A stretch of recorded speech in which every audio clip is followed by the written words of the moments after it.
देखिए, मैं आपसे दिल्ली से आपसे मिलने आया और मेरा लक्ष्य सिर्फ ये था कि मैं आपसे बात करूं, मगर प्रशासन ने मुझे पूरी तरह रोकने की कोशिश की। गेट खोलिए पहले राहुल जी को बाहर निकलने दीजिए। वहाँ नहीं जा रहे, हम और कहीं जा रहे हैं। हाँ, हम वहाँ नहीं जा रहे। गेट खोलिए।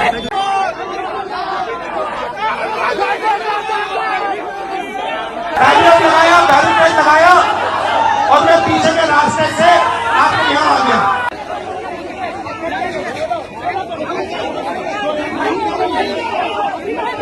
ये लोकतांत्रिक देश है, ये डिक्टेटरशिप नहीं है।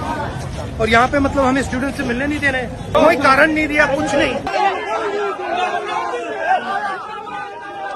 मैं आपका हॉस्टल देखना चाह रहा था और अभी मुझे हॉस्टल की फोटोज दिखाई दी गई और उसकी सच्ची हालत दिखी।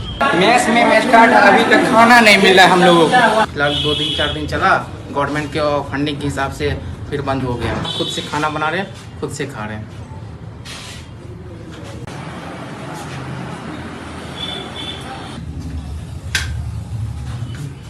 पानी आने लगती है, सब दिखा है। खिड़की में डोर, ये विंडो में लगा नहीं हुआ है, शीशा नहीं लगा हुआ है पूरा। देखिए, दलित, पिछड़ा वर्ग, अति पिछड़ा वर्ग, आदिवासी वर्ग, आपके खिलाफ इस देश में 24 घंटा अत्याचार होता है। आपको दबाया जाता है, आपको शिक्षा के सिस्टम में रोका जाता है, आपके खिलाफ पेपर लीक किया जाता है और आपके करियर को रोकने के लिए, खत्म करने के लिए किया जाता है। हमने 3 मांगे की हैं। सबसे पहले सही तरीके का जाति जनगणना जो हमने तेलंगाना में किया। दूसरी बात, प्राइवेट इंस्टीट्यूशंस में, प्राइवेट स्कूल्स और कॉलेजेस में रिजर्वेशन, अति पिछड़ा का, ओबीसी का, दलित का, आदिवासी का। हिंदुस्तान का कानून है कि प्राइवेट कॉलेजेस और यूनिवर्सिटीज में आरक्षण होना चाहिए और ना नरेंद्र मोदी ना बिहार की सरकार उस कानून को लागू कर रही है। इसीलिए हम उन पर दबाव डालेंगे और जब तक, मैं बता रहा हूं, जैसे मैं यहां आया हूं ना, रोक नहीं पाए, वैसे ही नहीं रोक पाएंगे जब तक इन्होंने प्राइवेट इंस्टीट्यूशंस में रिजर्वेशन नहीं किया।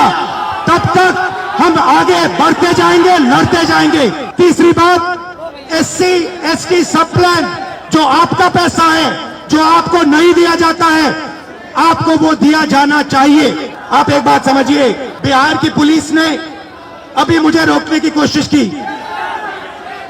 रोक नहीं पाई। पता है क्यों नहीं रोक पाई?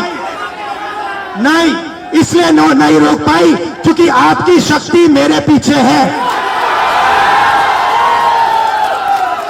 आपकी शक्ति मेरे पीछे है, इसीलिए कोई, दुनिया की कोई शक्ति उसको रोक नहीं सकती है।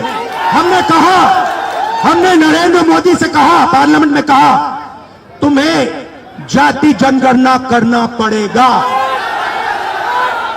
हमने उससे कहा कि तुम्हें संविधान को यहां माथे पर लगाना पड़ेगा।